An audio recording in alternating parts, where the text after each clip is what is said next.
Segunda parte da aula sobre a região norte e os biomas brasileiros. É importante lembrar que, além da violência contra a própria floresta, existe violência contra pessoas, que eu vou mostrar daqui a pouco 2 exemplos. Guarda esse nome.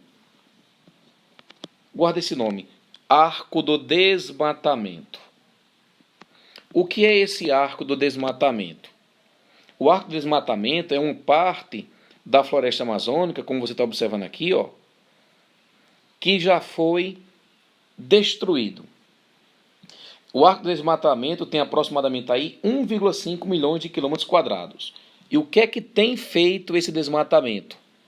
É o cultivo do milho, principalmente da soja, a pecuária e também a ação das madeireiras. É importante que você perceba que esse arco do desmatamento ele está localizado praticamente na transição da região centro-oeste com a região norte. Outro detalhe importante para você saber, pessoal. A região norte do Brasil é a menos habitada.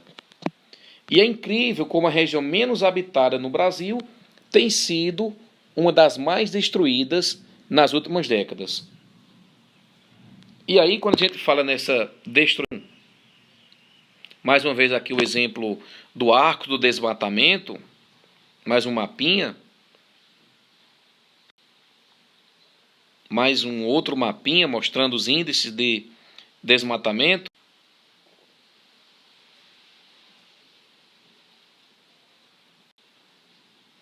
Pronto, essa imagem aqui é melhor. Olha só, o arco do desmatamento. O que é que tem provocado isso aqui? A tríade da ação de madeireiras, criação de gado, cultivo do milho e também cultivo da soja. Mas aí os exemplos não são sempre negativos. Nós temos alguns exemplos de preservação, de conservação da floresta amazônica. É importante que você saiba que a indústria farmacêutica, certo? A indústria farmacêutica e também a indústria de cosméticos são a favor da conservação da floresta amazônica. Ou seja, não são todas as atividades econômicas que querem destruir a Amazônia, não. Os barulhentos, o agronegócio que é barulhento, ele tem muito poder político, inclusive dentro do Congresso, que a gente já estudou em sala de aula, a bancada BBB. A bancada BBB é uma bancada formada por deputados federais e senadores que representam a bancada religiosa, a Bíblia, a bancada da bala, que no caso é a indústria armamentista, e a bancada do boi, que é a bancada do agronegócio. Essa parte econômica, ou seja, o agronegócio é muito forte, que é o que tem destruído a floresta amazônica. Mas você tem outras atividades econômicas, como a indústria farmacêutica e também a indústria de beleza, que são a favor da floresta amazônica ser conservada. Que a gente pode utilizar, o melhor exemplo que eu acho, é a Natura Ecos, né? A Natura Ecos tem uma linha de produtos que são feitos de maneira apropriada, levando em consideração o equilíbrio do ecossistema.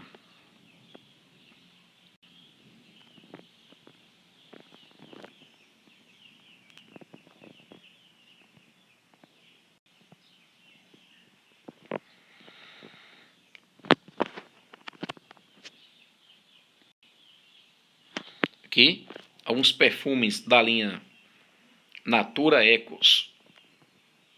Ou seja, as atividades econômicas não precisam ser inimigas da natureza. Isso é um pensamento ultrapassado.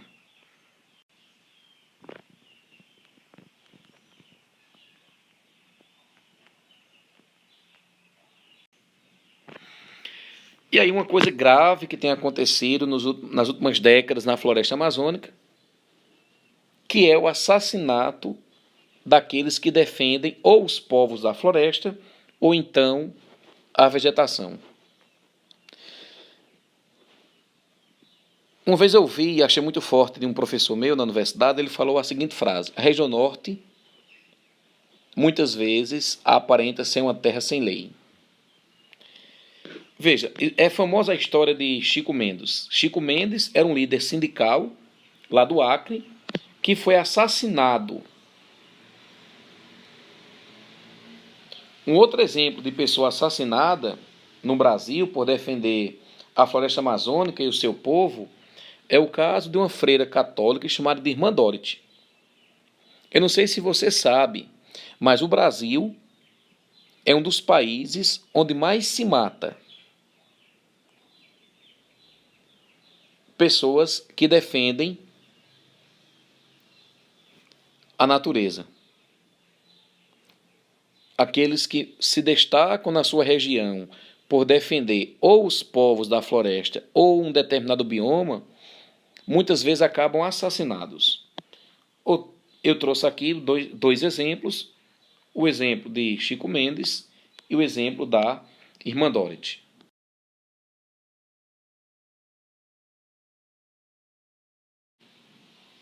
Infelizmente, os conflitos pela posse da terra no Brasil ainda é muito grande, né? A gente pode não concordar com o MST, mas existe uma razão histórica para a existência desse movimento. A gente pode não concordar com a técnica que eles usam, mas historicamente falando, esse movimento tem uma razão para existir.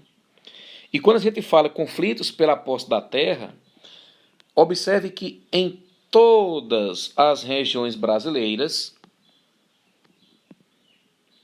em todos os estados no Brasil, já morreu gente disputando a posse da terra. Mas aí tome cuidado, porque essa área aqui, ali o norte de Tocantins, uma parte do estado do Maranhão e também do Pará, é onde mais se morre gente disputando a posse da terra. Então, a ocupação da terra na Amazônia é um processo muito violento. Então, pessoal, a região norte do Brasil, ela é muito rica, certo? É uma região muito rica. E para poder defender essa riqueza, em 1985 foi criado um projeto, né, um programa chamado Projeto Calha Norte. É importante você saber desse projeto aqui, ó. O que foi o programa ou projeto Calha Norte? O projeto Calha Norte ele foi criado para defender a região norte do Brasil, as fronteiras da região norte do Brasil. Professor, e lá tem o quê que poderia chamar a atenção de outros países ou da população interna? Lá tem, como esse mapa está mostrando aqui, algumas riquezas como bauxita, cassiterita, ouro, urânio e o tão famigerado nióbio, que é tão falado recentemente pelo atual governo. Então, ao longo da nossa história, vários projetos foram criados para defender as fronteiras da região norte. Um dos primeiros, mais importantes, é o projeto Calha Norte. Professor, como é que isso funcionava? O projeto Calha Norte colocava soldados na fronteira. E aí venhamos e convenhamos que para você defender a floresta amazônica, para você defender a região norte do Brasil com soldados na fronteira, era muito difícil. Porque trata-se de uma vegetação muito densa, muito fechada, e a circulação é o quê? Comprometida, tá certo? E nós temos também um outro projeto chamado de SIVAM. SIVAM, que significa Sistema de Vigilância da Amazônia. Como o nome está sugerindo, o SIVAM iria usar imagens de satélite para poder guardar a região norte do Brasil. Esse SIVAM foi criado ainda no governo de Fernando Henrique Cardoso, lá nos anos 90. Era uma maravilha, na teoria era muito bom, porque a gente ia ter imagens via satélite, iria facilitar a segurança, também a gente teria que controlar com mais facilidade o desmatamento, só que muitas vezes a internet, como até hoje, muitas vezes não funciona. Mas projetos para defender a região norte, isso aí nós não podemos negar porque nós temos ou tivemos. Uma outra coisa importante quando a gente fala da região norte do Brasil é um tema muito delicado, que é o tema das fronteiras. Como você observa aqui no mapa, trovões, hein? Como você observa aqui no mapa, a região norte do Brasil faz fronteira com vários países, não é? Alguns desses países com alguns problemas, como no passado mais recente, a Colômbia tem um grupo chamado de FARC, Forças Armadas Revolucionárias da Colômbia, que era um grupo armado que desejava, lá nos anos 60, eles tinham esse objetivo de implantar o socialismo na Colômbia, não conseguiram para poder se manter, se misturaram com o tráfico de drogas, e aí tinha muito entra e sai pelo território brasileiro nessa fronteira com a Colômbia. Por isso aqueles projetos que eu falei anteriormente foram criados também para ver se guardava mais as nossas fronteiras. Recentemente, um problema de fronteira que a gente está tendo é em relação à Venezuela. A Venezuela, que nos últimos anos tinha passado por uma crise econômica, política e social muito grande, e o Brasil é um dos países que tem recebido, não é o que mais tem recebido refugiados, mas nós temos recebido alguns refugiados da Venezuela. E tem gerado alguns problemas numa cidade, por exemplo, Pacaraima. Inclusive, em 2019, mostrou alguns cidadãos lá da cidade de Pacaraima tocou fogo num abrigo onde o pessoal venezuelano estava. Hoje em dia, a cidade de Campina Grande, que a gente mora, tem vários venezuelanos no meio das ruas, né? Pedindo. Então, você tem aqui alguns problemas de fronteiras. Lembrar que esse assunto da Venezuela a gente estuda separadamente na aula de Geopolítica da América Latina. E agora eu vou pedir que você guarde um nome curioso. Olha só, cabeça de cachorro. O que é a cabeça de cachorro? Que alguns falam. Cabeça de cachorro é o nome que a gente dá a uma área do Brasil que faz fronteira com a Colômbia e com a Venezuela. Na cabeça de alguns, eu não sei se você consegue observar, isso aqui, ó, lembra um cachorrinho, certo? Aqui você tem um focinho do cachorro.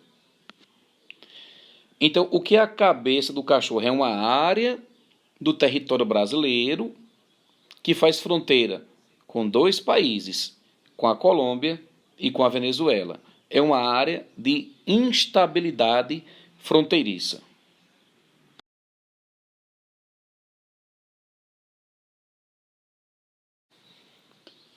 Então vamos agora dar uma analisada quais foram os projetos governamentais para ocupar e desenvolver a região norte do Brasil. As consequências a gente já observou muito bem. Conflitos pela posse da terra, o desmatamento. Mas ao longo da nossa história, quais foram os projetos criados pelos governos para ocupar e desenvolver esta região?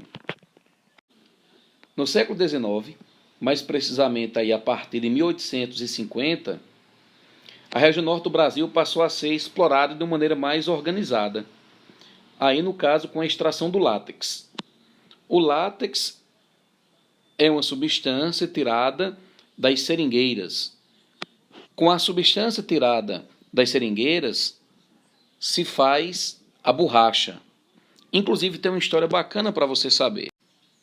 Dizem que em 1920, Henry Ford, o dono da Ford, ele comprou um grande pedaço de terra na região norte e criou uma cidade chamada de Fordlândia. Professor, por que ele fez isso? Henry Ford comprou esse pedaço de terra para poder tirar o látex, né, em uma grande quantidade. Porque o que acontece é assim, a seringueira, que é a planta, ela vive uma distante da outra.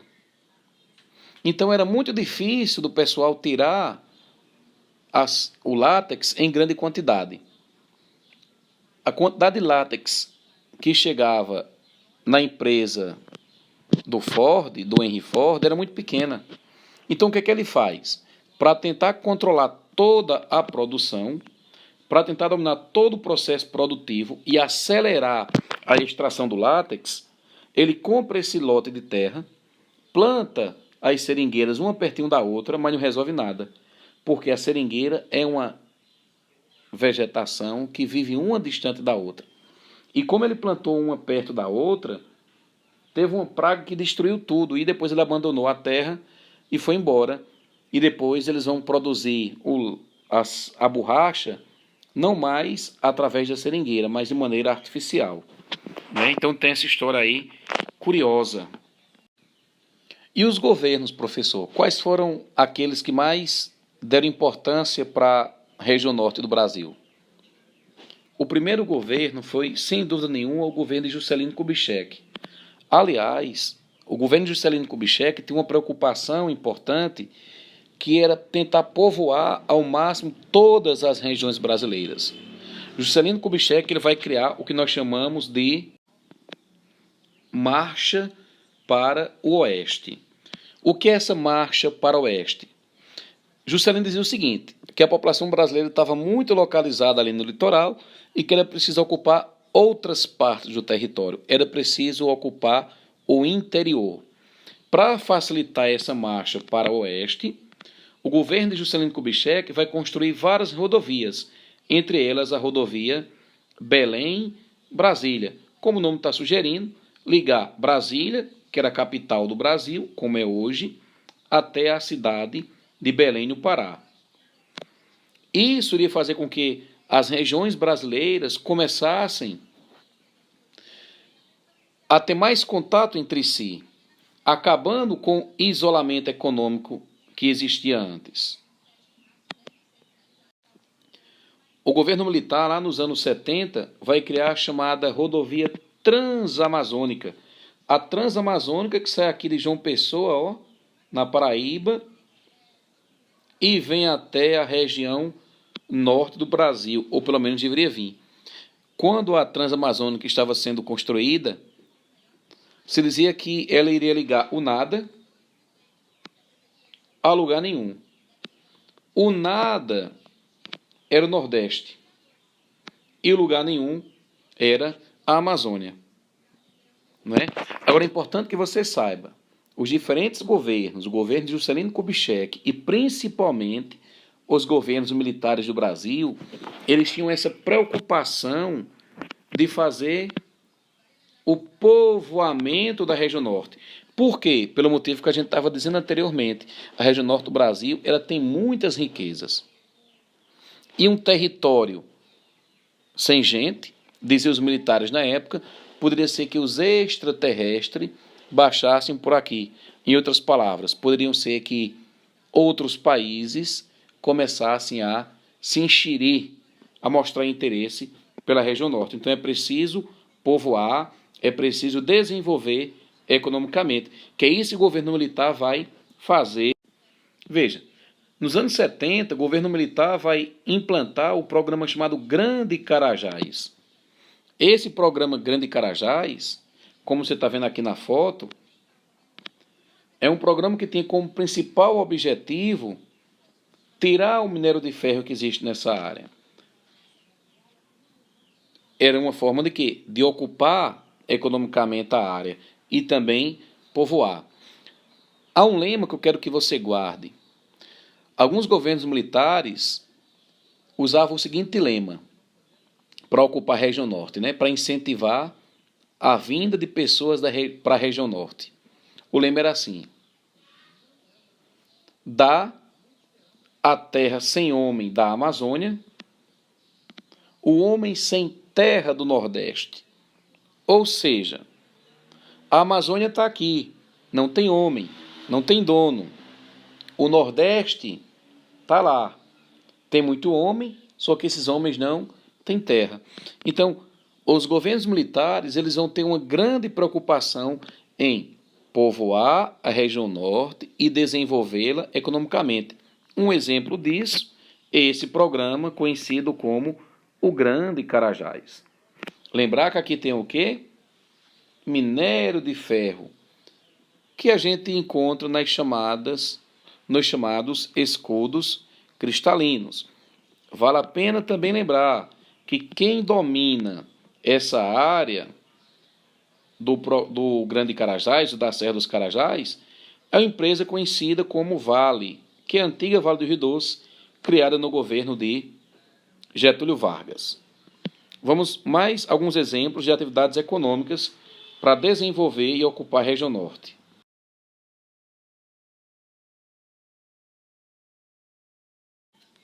Então, outro programa, a chamada Serra Pelada, né, a Corrida pelo Ouro, não aquela lá do século XV, XVI, XVII, não, mas recentemente. Inclusive tem um filme chamado Serra Pelada, que vai mostrando o que aconteceu nessa área.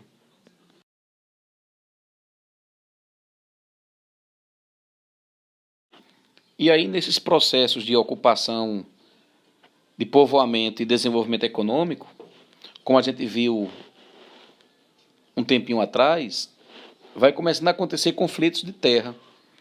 E aí, em 1996, aconteceu um que ficou conhecido como Massacre do Eldorado dos Carajás.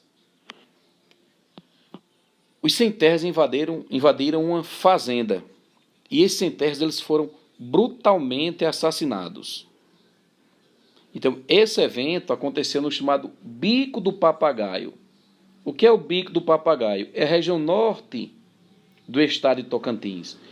Justamente nesse espaço, no Bico do Papagaio, foi que aconteceu esse massacre conhecido como o Massacre do Eldorado dos Carajás. Um exemplo de como a terra no Brasil, infelizmente, muitas vezes, ela é disputada de maneira violenta. E aqui uma foto de alguns caixões em cima de um caminhão, uma foto lá de quando aconteceu esse massacre do Eldorado dos Carajás. Então, em 1966, no governo de Castelo Branco, foi criada a chamada SUDAM, Superintendência de Desenvolvimento da Amazônia. Era um programa de governo que dava incentivos fiscais para as empresas começarem a se instalar na região norte. Então é importante que você saiba disso. Ao longo da história, 2 momentos nós tivemos de grande preocupação em ocupar a região norte. O governo de Juscelino Kubitschek e também os governos militares.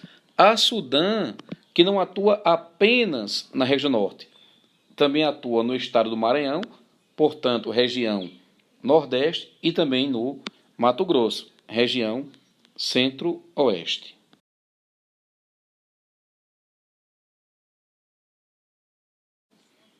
E em 1967 foi criado a famosa Zona Franca de Manaus. O que era essa Zona Franca de Manaus? Zona Franca, o nome já está dizendo.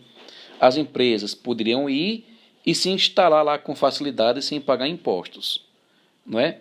Mais uma vez, qual é o objetivo? O objetivo é desenvolver a economia da região e também povoá-la, certo? E para a gente encerrar a aula de hoje, uma coisa que infelizmente ainda marca a história do Brasil, que é o conflito e a invasão às terras indígenas. Então, nessa preocupação de ocupar a região norte, o governo militar facilitou muito a ida de fazendeiros para essa região. E na região norte tem uma reserva indígena que é conhecida como Raposa Serra do Sol. Essa reserva indígena, Raposa Serra do Sol, ela foi ocupada por fazendeiros, principalmente aqueles que cultivam o arroz, aqueles que produzem o arroz. O que foi que começou a acontecer com o passar do tempo? Os fazendeiros chegaram aqui na Raposa Serra do Sol, passaram um tempo convivendo relativamente bem com os índios, depois começou a ter o conflito pela posse da terra. De maneira que esse conflito ele já foi julgado pelo STF, pelo Supremo Tribunal Federal. E o STF deu causa ganha aos índios. Então, legalmente, a Raposa Serra do Sol, essa reserva indígena aqui, não pertence aos risicultores, aos produtores de arroz. Pertencem aos índios da tribo Yanomami, por sinal. Certo? Esse conflito, é importante que você saiba que é um conflito até geopolítico, porque envolve estar perto da fronteira do Brasil com a Venezuela. Então, de repente, dependendo do que aconteça aqui, pode ser que um desses agentes sociais, índios ou os fazendeiros, venha para o território venezuelano. Então, é mais um exemplo de como a ocupação da região norte do Brasil foi e tem sido violenta com o passar dos anos. Essa foi a nossa aula de hoje, uma aula realmente bastante longa, mas importante para o seu Enem. Eu espero que você tenha aproveitado. Um abraço e até a próxima.